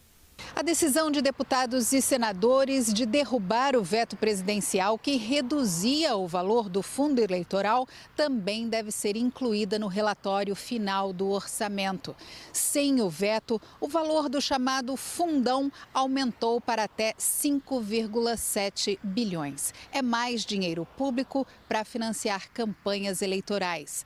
Os quase 6 bilhões são um teto. Os líderes partidários e o relator do orçamento devem terminar de negociar qual vai ser o valor final desse fundo nesta segunda. O assunto agora é vacinação de cães e gatos. Belo Horizonte vai intensificar a imunização contra a raiva animal. A repórter Camila Falabella está com a gente ao vivo agora e traz os detalhes dessa medida. Bom dia, Camila. Bom dia, César. Bom dia para todo mundo que está acompanhando a gente no Hora 1. Olha, a prefeitura vai intensificar essa vacinação depois que um gato foi encontrado morto aqui no Parque Lagoa do Nado, que fica na região de Venda Nova. O parque aqui é um parque grande, é um parque tradicional aqui de Belo Horizonte e fica no bairro Planalto, que é um bairro residencial, ou seja, o risco de contaminação é ainda maior, né? A suspeita é que o animal tenha sido infectado pelo vírus transmitido pelos morcegos. Os exames ainda não confirmaram, por isso o parque permanece fechado. Um outro parque aqui de Belo Horizonte, o Parque Municipal, que fica no centro da cidade, ele ficou 9 meses fechado por causa de morcegos encontrados mortos no local. A prefeitura aqui de Belo Horizonte, ela orienta. Se alguém vê um cachorro ou algum gato com comportamento estranho, não deve tocar ou remover o bicho. A orientação é que a pessoa ligue para o centro de zoonoses aqui da cidade e repasse a situação. Eu volto com você, César. Obrigado, Camila. Boa semana. E lembrar também que quem tem um bichinho em casa não esquece de levar para vacinar. Vamos atualizar agora os números da pandemia. O Brasil registrou 54 mortes por Covid-19 nas últimas 24 horas, segundo o consórcio de veículos de imprensa. Com isso, o número total de mortes passou a marca de 617 mil. Próxima tela aqui. A média móvel diária de mortes nos últimos 7 dias ficou em 128, baixa de 34% na comparação com 14 dias atrás. 9 estados não registraram mortes nas últimas 24 horas. Acre, Alagoas, Amazonas, Amapá, Ceará, Mato Grosso, Paraná, Roraima e Sergipe. O número total de contaminados pelo novo coronavírus passa de 22.211.000 desde o início da pandemia. E ainda de acordo com os dados do consórcio, mais de 160 milhões de pessoas já receberam pelo menos uma dose da vacina contra a Covid, o que representa 75,21% da população. 141.401.000 já estão completamente vacinados. Isso dá 66,29%. Já a dose de reforço foi aplicada até agora em 22.777.000 pessoas, ou 10,68% dos brasileiros. Segunda-feira é dia de fato ou fake aqui no Hora 1. E a turma de verificação da Globo não para. A Paula Paiva separou 2 checagens super interessantes para a gente. Vamos ver. Bom dia, amigos do Hora 1. Chegou aquele momento da gente esclarecer tudo que está circulando nas redes sociais, o que é fato e o que é fake. E está circulando um vídeo que diz que o Japão abandonou as vacinas e trocou pela ivermectina, um remédio que não tem eficácia contra a Covid. Isso é mentira. A vacinação contra a Covid no Japão começou em fevereiro desse ano e segue firme e forte. Segundo o Ministério da Saúde japonês, eles têm 3 imunizantes disponíveis e de graça. O da Pfizer, o da Moderna e da AstraZeneca. E no ano que vem, em 2022, eles vão receber mais 120 milhões de doses da Pfizer para acelerar as doses de reforço. Então, além de ser mentira que eles deixaram de usar as vacinas, a ivermectina é um remédio que não foi aprovado para o uso contra a Covid pela Agência de Saúde japonesa, que é correspondente à Anvisa daqui. E vale a gente lembrar, a ivermectina, segundo dezenas de estudos pelo mundo, não tem eficácia contra a Covid. O seu uso não é recomendado pela Organização Mundial de Saúde. E agora, gente, olha essa foto que está circulando muito no WhatsApp. Ela mostra um elefante, uma leoa ao lado dele e um filhote da leoa na tromba do elefante. Aí a legenda da foto diz assim: essa é a foto do século. Eles estavam caminhando numa savana, estava muito quente, o elefante percebeu que o leãozinho, o filhotinho, não ia conseguir sobreviver, colocou ele na tromba e levou ele até uma poça d'água. Aí a legenda ainda fala assim: a gente ainda diz que eles são animais selvagens. Gente, por mais linda que seja a natureza, essa foto é uma bela de uma montagem. A gente procurou, a gente apurou de onde veio essa foto, a gente conseguiu achar a publicação original.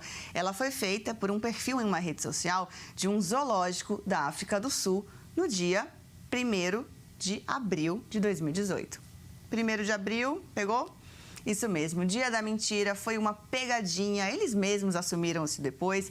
Esse zoológico contou que ficou horas aperfeiçoando essa montagem e para isso eles usaram 3 fotos. A original do elefante, a da leoa e ainda a do filhotinho. Bom, gente, fakes esclarecidas para vocês não compartilharem o que é falso nas suas redes sociais, com a sua família, com seus grupos de mensagem, Eu fico por aqui, todas as nossas checagens estão em g1.com.br/fato ou fake. Tchau! Ficou linda a montagem, Mas vamos dar uma olhada no fato ou fake para depois não passar vergonha, de passar para frente achando que é verdade. Vamos dar uma olhadinha nas capas dos jornais, ver o que eles estão dando de destaque agora. Vamos começar pelo jornal O Globo. Anvisa pede proteção policial para servidores. Diretores e também servidores da Anvisa começaram a sofrer ameaças de violência depois da aprovação da vacina da Pfizer para crianças de 5 até 11 anos. E as ameaças começaram depois da live do presidente Jair Bolsonaro dizendo que ia anunciar o nome de quem votou a favor disso. Vamos ver agora o estado de São Paulo. Esquerdista Gabriel Boric é eleito presidente do Chile. Nós mostramos agora mesmo a matéria sobre isso. O presidente mais novo do Chile acabou de ser eleito. É também a mesma manchete da Folha de São Paulo. Esquerdista Boric vence e é o novo presidente do Chile. Vamos dar uma olhada aqui agora na manchete do 0 Hora. Solicitações de recuperação judicial por empresas caem 44%. Essa recuperação judicial é uma forma de evitar a falência da empresa, ou seja, cair 44% é uma notícia muito boa. A gente só não pode esquecer que isso é em relação ao ano passado, primeiro ano da pandemia, que estava tudo fechado e houve uma quebradeira muito maior do que o normal. Mas ainda é uma notícia boa, porque há uma recuperação. E, por fim, agora, o valor econômico. Estados investem 28% a mais e sentem pressão para 2022. A reportagem fala dessa pressão eleitoral, Porque estão agora em 2021, investiram mais, 28% mais do que investiram em 2020 e 50% mais do que tinham investido em 2019, aí para já pensando, já aí de olho nos eleitores. O Natal já está quase aí e, em Goiânia, o maior centro de compras do Centro-Oeste esteve bem movimentado no fim de semana. A região da Rua 44 atrai gente de vários estados.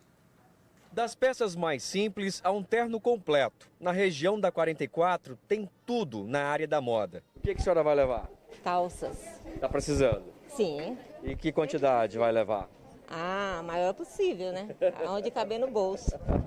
No Natal, ruas lotadas de carros e nas calçadas um mar de gente. Muitos ainda comprando para revender e faturar nesse finzinho de ano. Josélia veio do Tocantins. Moda feminina, calças, shorts, blusas, principalmente vestidos. E dá tempo de vender para o Natal ainda? Sim, com certeza. Eu retorno no domingo, na segunda já está tudo exposto. Quem não quer ou não pode vir a 44 tem recorrido a um tipo de profissional, o assessor de compras. A Daiane trabalha com isso. Ele está atendendo clientes em outros estados, faz chamada de vídeo, mostrando as peças de roupas, os preços.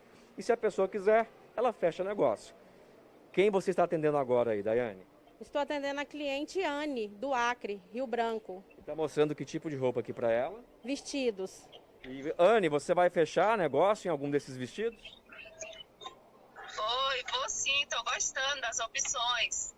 E aí, mandando hoje, chega quando para ela? Daqui 3 dias. No varejo, o gasto médio é de R$ 400. No atacado, em torno de 10 mil.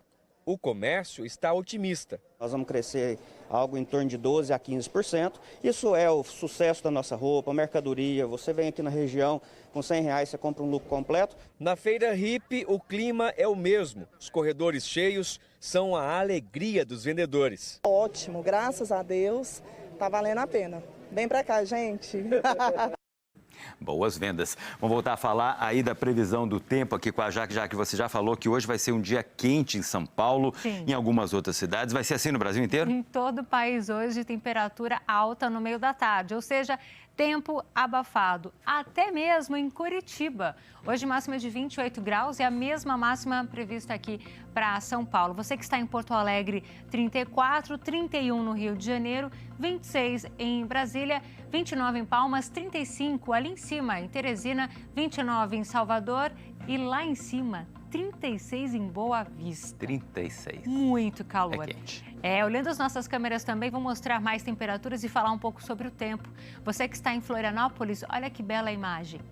Máxima hoje de 29 graus. Tá chegando bem pertinho dos 30. O tempo fica firme para você que está em Floripa, em grande parte de Santa Catarina. Bela imagem, né? 29 é quente, mas perto dos 36 eu fiquei até com frio aqui. É verdade, fazendo essa comparação, ainda mais lá no norte, que é bem mais abafado, úmido, né? Saindo de Florianópolis, direto para Recife. Olha que bela imagem do Recife, com aquele amanhecer. O dia vai ser iluminado aí para vocês. 27 graus agora, máxima de 32. E a previsão é daquela chuva passageira. Só em alguns momentos a chuva vem para dar refrescada. Já está iluminado esse dia lá, hein? É verdade. Em Juazeiro, hoje máxima de 33 graus. Pode chover também, está um pouco nublado agora, ventando, só aparece, mas a chuva vem no pacote do dia também. Estamos falando sobre tempo abafado, aquela chuva que vem em alguns momentos. O que te faz lembrar? Verão. Tá chegando. Tá chegando, gente. Contagem regressiva. Contagem regressiva começa amanhã, o verão. Estamos dando tchau para a primavera e muita gente aí me perguntando, e aí, o calor vem de vez, vem aquela chuva de verão. Amanhã vamos trazer a previsão completa sobre o verão, mas a gente tem aquelas dicas, os spoilers da próxima estação. Nos próximos 15 dias, ou seja, início do verão, o que nós teremos? Muita chuva volumosa para o norte, parte do centro-oeste, também um pedaço do nordeste e no sudeste para quem está em Minas Gerais e no Espírito Santo. No restante, menos chuva. Deixei no ar, mas eu trago depois mais detalhes. A gente quer saber também, vai querer também saber se essa chuva vai lá para os reservatórios. Com certeza, eu vou falar sobre isso amanhã. Vamos dar aqui uma olhadinha nas redes sociais. Hoje as mensagens estão ótimas, as fotos... tô falando, olha as fotos. Que lindas. O Ariel. Bom dia a todos do Orão. Aqui em Belém do Pará, o sol ainda nem cogitou aparecer. Daqui a pouco, segura aí, Ariel. Eu acho que o Ariel tirou essa foto um pouquinho mais cedo, mas Tá linda essa lua. E a Rúbia? Bom dia, meus amigos do Hora 1. Vejam o pé de girassol que nasceu no fundo do meu quintal. Tem 1,90 m, mais de 40 flores. Rúbia de São José do Rio Preto, São Paulo. Adorei esse pé de girassol. E Rúbia, a quantidade de sol que a Jaqueline falou que vai ter hoje, imagina. Esse girassol vai parecer um ventilador, você vai ver. Gostei. E o Toninho? Bom dia, Hora 1. O dia aqui em Iguaba, região dos Lagos, Rio de Janeiro, amanheceu carrancudo, como a Jaque fala. Uma excelente semana natalina para todos vocês. Mas o sol vai aparecer. Segura aí, Toninho. Toninho, se a Jaque falou, tá falado, viu? Vamos ver, tem mais aqui. É o selo de garantia, Hora 1 da previsão do tempo. Tem mais aqui, mais 3. O Hélio. Bom dia, amanhecer em Cotia, São Paulo. Boa semana a todos. Tá bonito o dia. Boa semana, Hélio. Linda foto, lá parabéns. Vem a sessão comida. Começou. Rosimar. Bom dia, pessoal do Hora 1. Moro aqui em Governador Valadares. Aqui tá chovendo bastante. E para aquecer um pouco, nada melhor do que um cafezinho acompanhado de pão de queijo. Eu curto. Rosimar, eu sou mineiro também. Uma foto do pão de queijo dessa. Nessa hora, eu não sei se é maldade ou se é bondade, mas tá linda a foto. Adorei. Tô quase sentindo o cheiro. E o Antônio? Que foto, Antônio? Nossa, bom dia. Um presente da natureza da minha bela Ubatuba, litoral norte de São Paulo, hein? A todos os brasileiros. Que dia lindo, gente. Lindas fotos. Obrigado pelas mensagens. Confira depois do intervalo aqui no Hora 1. A polícia de Minas Gerais procura o suspeito de usar aplicativo de relacionamento para atacar mulheres. Mais o que, Jaque? Veja também, o Chile elege novo presidente. O vencedor foi o candidato de esquerda, Gabriel Boric. A gente tá vendo imagens de São Paulo, céu bonito, né, Jaque? 16 graus agora, mas vai esquentar, vai por mim. 5h22, o Hora 1 volta já. Fica com a gente.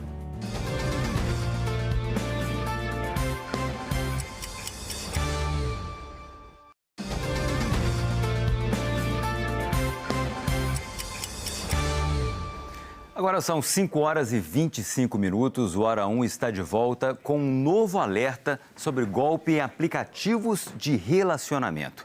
Infelizmente, uma jovem de 19 anos foi vítima de um estupro depois de sair com um homem que ela conheceu virtualmente. A Camila Falabella está ao vivo e tem os detalhes sobre esse crime que aconteceu agora na última madrugada. Camila, a Polícia Mineira já encontrou esse criminoso? Bom dia novamente, César. Bom dia a todos. Olha, a polícia ainda não encontrou esse homem. O que mais chamou a atenção dos militares foi que tudo parecia um encontro normal.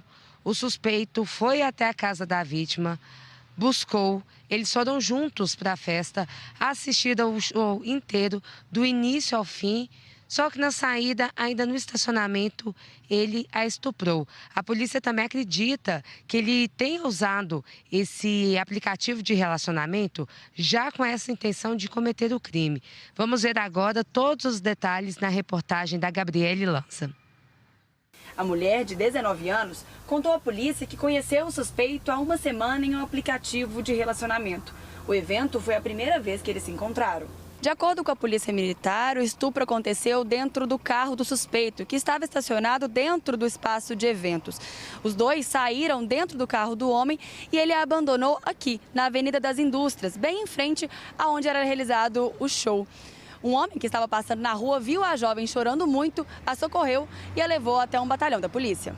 A vítima foi levada ao hospital Odilon Berens, onde recebeu atendimento. O suspeito ainda não foi encontrado. O que se sabe é que ele usava o nome de Vitor no perfil do aplicativo. Mas a polícia acredita que este não seja o nome verdadeiro do homem. A gente não acredita nessa versão do suspeito, uma vez que a atitude dele já estava com essa intenção de praticar esse ato ilícito. Mas as nossas equipes do policiamento ostensivo e a nossa seção de inteligência estão em diligências ininterruptas para conseguir a identificação e a prisão desse autor. Diante de casos como este, a polícia aproveita para fazer um alerta. Qualquer pessoa se cadastra nessas redes sociais e com a intenção de praticar esses atos ilícitos. A nossa orientação é a seguinte: só sair se conhecer realmente a pessoa. Fora isso, realmente vá com amigo ou vá sozinha. Nós procuramos a organização do evento, que disse que ficou sabendo do ocorrido só pela imprensa. Falou também que lamenta essa situação. Já o Meg Space, que é o local onde acontecia o show, não respondeu aos nossos questionamentos. César? Obrigado, Camila. Bom dia para você. É preciso ter muito cuidado e desconfiar sempre. Ônibus sem manutenção, problemas graves de segurança, descaso geral com as regras. E aí, quando acontece uma tragédia, quem é responsabilizado? Os repórteres Maurício Ferraz, Renato Ferrezin e Eduardo Apolinário mostram como a impunidade movimenta um mercado perigoso nas estradas brasileiras. Todo dia eu choro, todo dia eu penso nele. Era meus amor de menino, ainda hoje eu sinto essa dor, Senhor. Ela estava muito feliz, mas muito mesmo. Para os filhos da Mana e da Marta, para a mãe da Marinísia e de tantos outros brasileiros, a estrada era para ser só um caminho, não o fim. Julho deste ano, um ônibus com adesivo da empresa Transbrasil que seguia de São Paulo para o Ceará saiu da pista em Rio Claro, ainda do interior paulista. O motorista fugiu, deixou para trás mais de 30 pessoas feridas, 3 mortas. A dona Rosa foi uma delas. Minha mãe faz muita falta. Segundo a perícia, a causa do acidente que matou o Rosa foi a quebra da barra de direção do ônibus. A Transbrasil disse em nota que o ônibus não pertencia à empresa, era uma fraude, um veículo clandestino que utilizava o nome da Transbrasil irregularmente. E o motorista que fugiu? Está nas redes sociais. Maurício Turismo. Levando a vida como se nada tivesse acontecido. Aqui funciona como uma espécie de rodoviária. Vários ônibus, todos clandestinos. Foi nesse terminal pirata em São Paulo que localizamos o motorista. Ele toma um lanche antes de embarcar neste outro ônibus irregular para fazer a mesma linha até o Nordeste.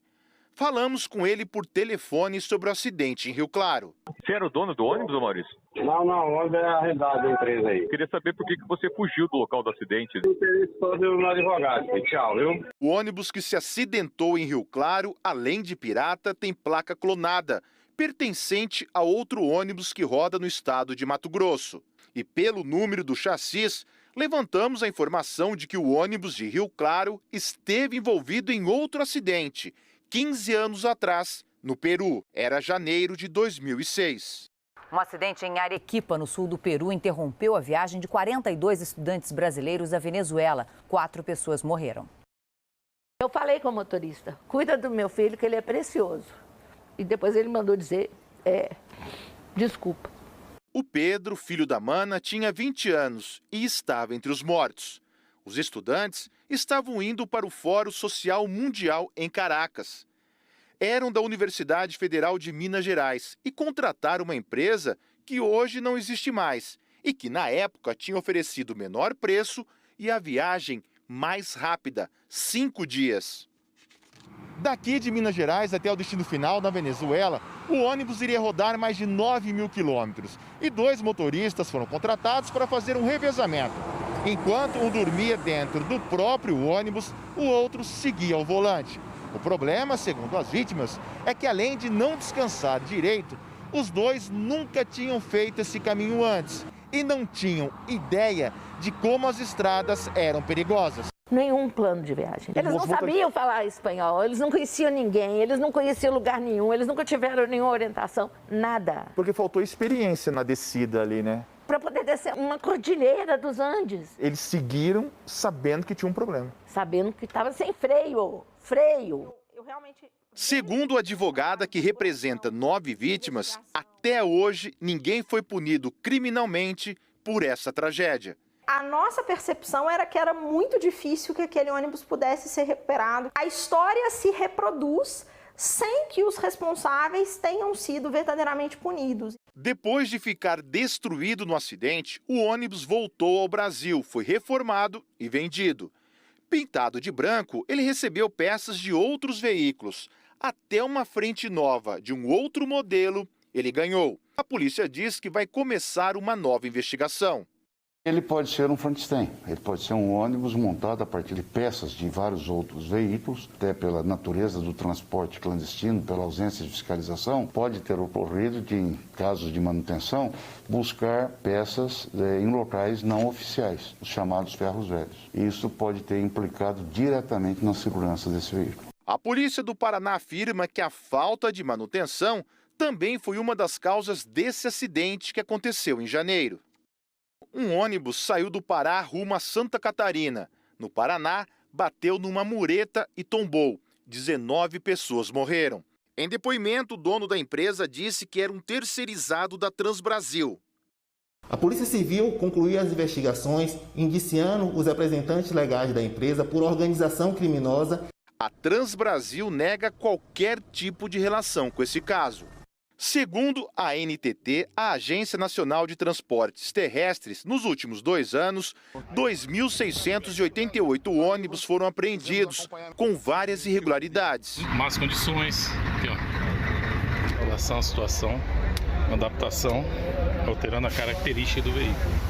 Sucata, o nome que se dá para isso aqui é sucata. Diversos tipos de irregularidades, como pneus carecas, para-brisa quebrado. No ano passado, um veículo pirata se envolveu num acidente trágico. Um ônibus clandestino que estava enguiçado na estrada voltou de ré e despencou de uma ponte. 19 pessoas morreram e 27 ficaram feridas. Aqui, na pequena Água Branca, moram Anderson e o cunhado Rodrigo. Os dois estavam no ônibus que caiu da ponte. E você sabia que esse ônibus era clandestino? Sabia, mas era o único que eu podia pagar no momento. Era o único, era uma opção, você não tinha opção. Era a única opção que eu tinha. Aqui não tem, é um lugar bom de se viver, agora para trabalho não tem condições.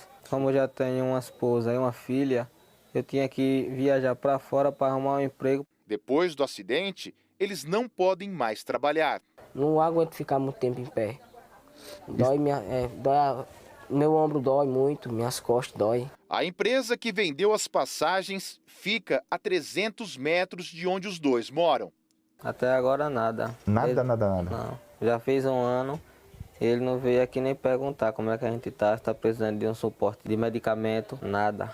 Enquanto ninguém é oficialmente responsabilizado pela tragédia com o ônibus em Minas Gerais, aqui no estado de Alagoas, a empresa que organizou a viagem continua trabalhando normalmente, mas com outro nome, segundo as investigações, também de forma irregular. Nós fomos falar com o dono da Localima, que agora se chama Transvalentina. Por que nenhuma pessoa recebeu nada até agora? Transvalentina é outra empresa que não é minha. É da esposa do senhor? Que não é nem é da minha esposa. Mas está rodando com o ônibus do senhor. Não é meu ônibus. Aquele ônibus não é meu, aquele ônibus é de um amigo meu que nós estamos agregados pagando frete, que eu preciso ganhar minha bolacha, preciso ganhar meu pão. Eu não vou lá na casa de ninguém, obrigar ninguém a vir viajar com gente. Segundo a NTT, o transporte regular de passageiros exige que as empresas contratem um seguro. Dentro da apólice existem requisitos da prestação de serviço, como prestar serviço com um ônibus em situação adequada, os motoristas estarem cumprindo a jornada de trabalho. A empresa que faz o transporte clandestino, muitas vezes ela não tem seguro. Como as empresas piratas não seguem essas regras, mesmo quando elas têm seguro, as seguradoras dificultam o pagamento. As vítimas acabam ficando desamparadas e precisam recorrer à justiça. É o que está acontecendo com Dona Marinísia. Ela perdeu a mãe no acidente em Rio Claro e não sabe a quem recorrer. A Transbrasil disse que o nome da empresa foi usado de forma fraudulenta. O ônibus tinha placa clonada e o motorista fugiu do local. Marinísia quer que os culpados sejam punidos. Eles não deram importância, né? Para a vida, né? Que foi a vida da minha mãe. O presidente eleito do Chile, Gabriel Boric, deve se encontrar hoje com o atual presidente, Sebastián Piñera. Boric foi eleito ontem e deve tomar posse em março. Ele será o presidente mais jovem da história do país. Gabriel Boric, de 35 anos, é deputado e ex-líder estudantil.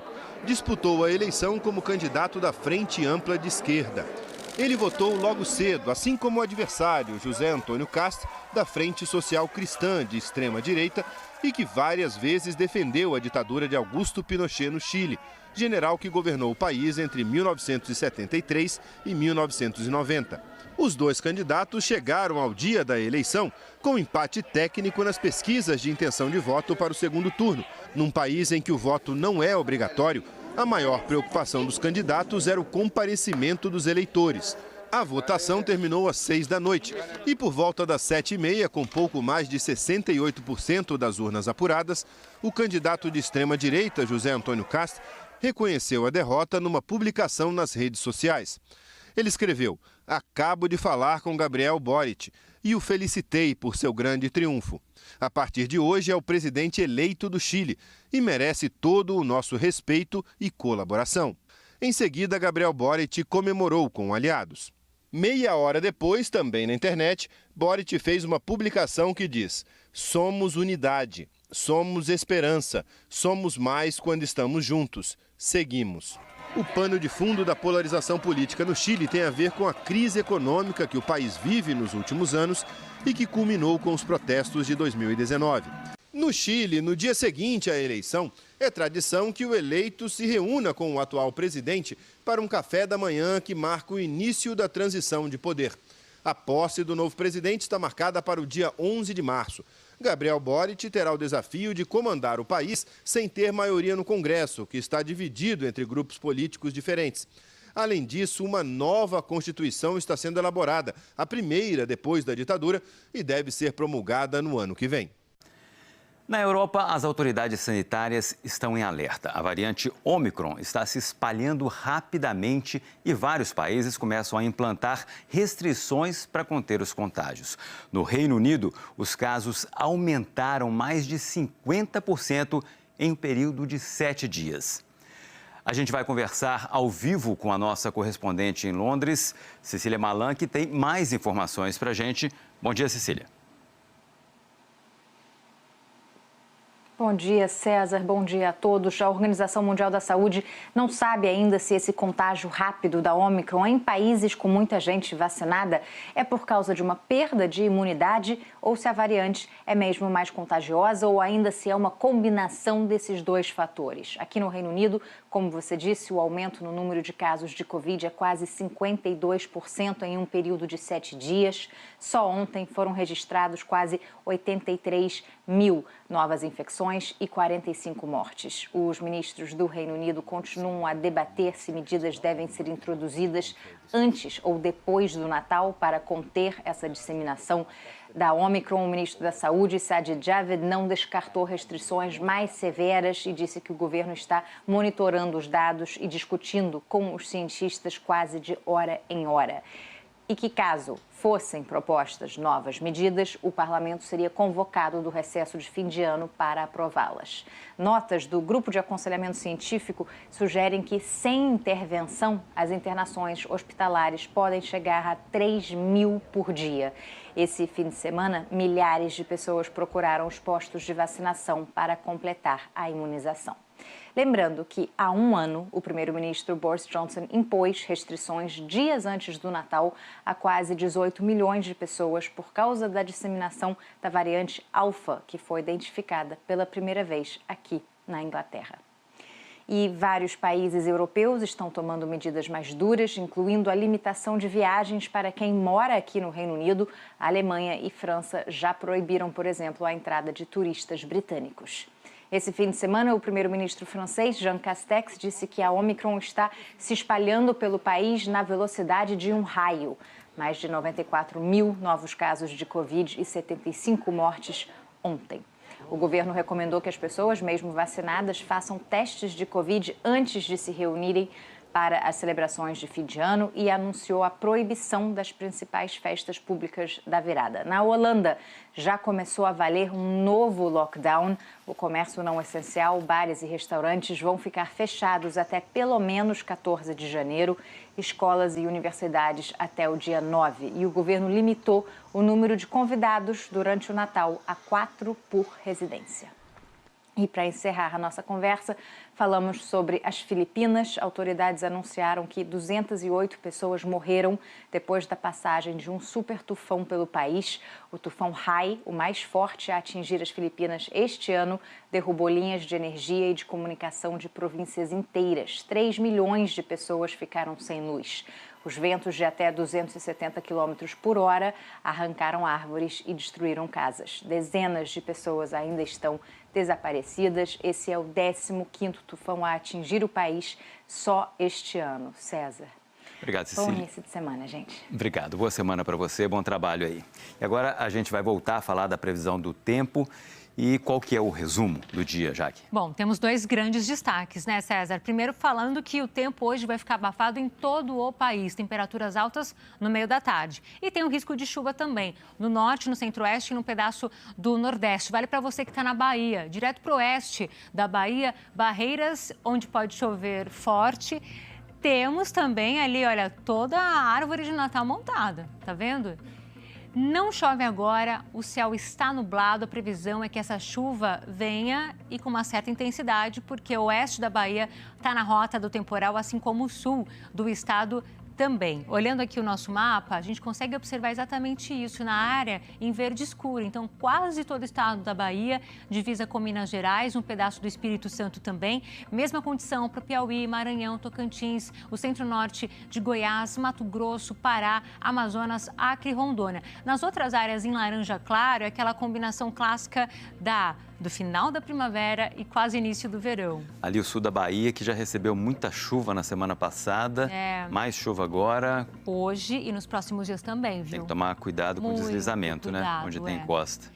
Hoje chove em grande parte do país, com menor intensidade, para quem está na área em verde claro, e o tempo fica firme ali no amarelo, do Rio Grande do Norte até a Paraíba, Rio de Janeiro, aqui em São Paulo, Mato Grosso e quase todo o sul também. Por que esse ventinho frio agora aqui em São Paulo cedo? Por causa da borda dessa alta pressão que ainda manda um vento úmido, por isso que você pegou uma garoa vindo para cá. Só que essa alta pressão ela vai se distanciar e por isso que o sol vai brilhar e o tempo fica firme aqui em São Paulo. Vamos dar uma olhadinha, um giro em lugares onde o tempo vai ficar firme hoje. Direto primeiro para Rio Grande, no sul gaúcho. Bela imagem de Rio Grande, hoje máxima de 31 graus, o tempo vai ficar bem firme.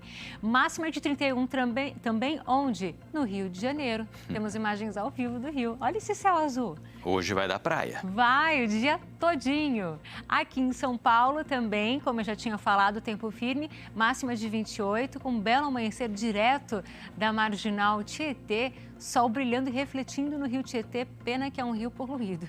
E aí, para finalizar nosso giro de lugares bonitos, que tal a gente dar uma passadinha no litoral norte aqui de São Paulo, em Camburi, em São Sebastião? O pessoal tá animado já ali, ó, praticando lá uma caminhada, máxima de 31 graus. É que um dia desse, assim, bonito, tem que aproveitar desde cedo, pois né? Pois é. Só para finalizar, César, é o seguinte, amanhã vamos falar mais sobre isso, porque o pessoal está querendo já se programar para o Natal e essa semana pré-natalina. Teremos aqui uma baixa pressão que vai virar um ciclone e na quarta-feira vai trazer muita chuva para o sul e para o sudeste. Olha só, atenção, principalmente Minas Gerais de novo e Espírito Santo.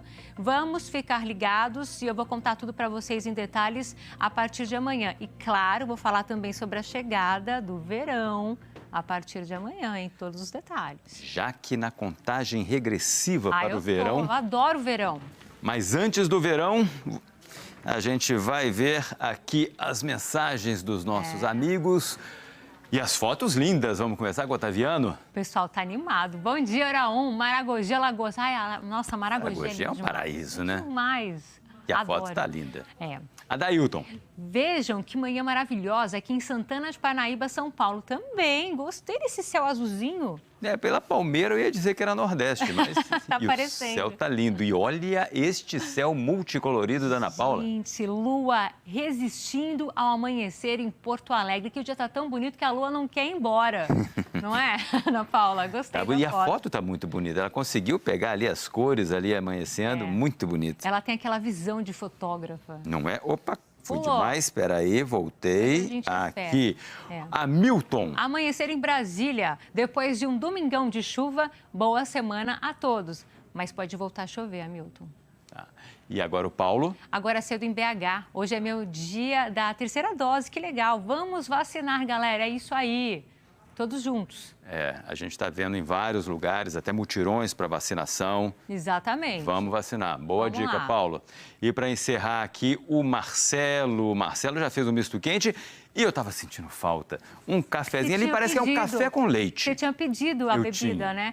Tomando um cafezinho, assistindo a Hora 1. Vi a matéria sobre esse ônibus clandestinos, né, pelo nosso Brasil. Mais fiscalização para evitar mais tragédias como essas vistas na reportagem. Ele é de Florianópolis. É verdade, toda a atenção aí. Gostei do misto quente, do café. Eu prefiro o café raiz. Você curte café com leite? Eu gosto mais do café preto, sem açúcar, forte. Mas tomo café com leite também. Mas tá valendo, também. gente. Falou em comida, a gente tá topando aqui. Ainda mais com o misto quente daquele, nessa hora. Obrigado, Jaque. Imagina. Obrigado. A cidade de Itamaraju, na Bahia, ainda contabiliza os prejuízos trazidos pelas fortes chuvas da semana passada. A repórter Thaisa Moura fala com a gente ao vivo sobre essa situação. Bom dia, como é que está aí neste momento? Estou vendo que já está chovendo, né? Verdade, viu, César? Bom dia para você, para todos que nos assistem. A situação está realmente muito crítica aqui em Itamaraju. Choveu aqui na cidade nos 10 primeiros dias de dezembro, mais de 500 milímetros de chuva. E essa cidade, que fica no extremo sul baiano, foi uma das mais atingidas por essas fortes chuvas aqui. Só aqui no estado, mais de 30 municípios aí estão em situação de emergência por conta dessas fortes chuvas. Aqui em Itamaraju, 4 pessoas morreram em decorrência aí dos soterramentos e também por conta do aumento do nível do rio.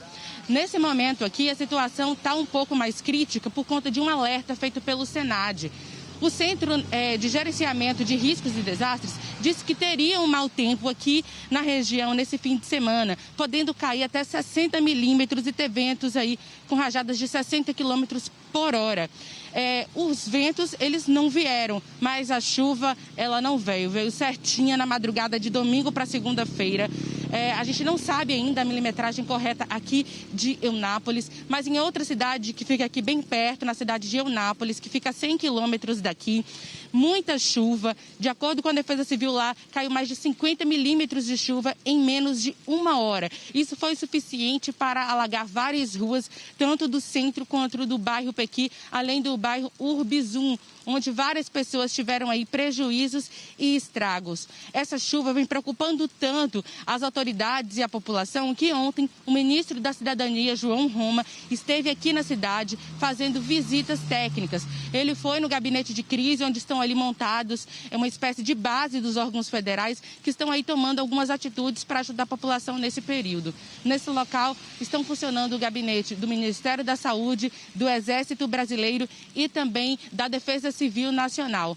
Durante a visita, o ministro, ele prometeu ajuda, tanto humanitária quanto para a reconstrução de estradas, já que vários acessos ficaram destruídos, quanto também para a reconstrução de casas, para que essas pessoas que tiveram suas moradias destruídas possam aí morar com dignidade em um lugar mais seguro. A gente espera que isso realmente aconteça, né, César? E que seja o quanto antes, porque essas pessoas estão aí morando provisoriamente em abrigos montados pela Prefeitura.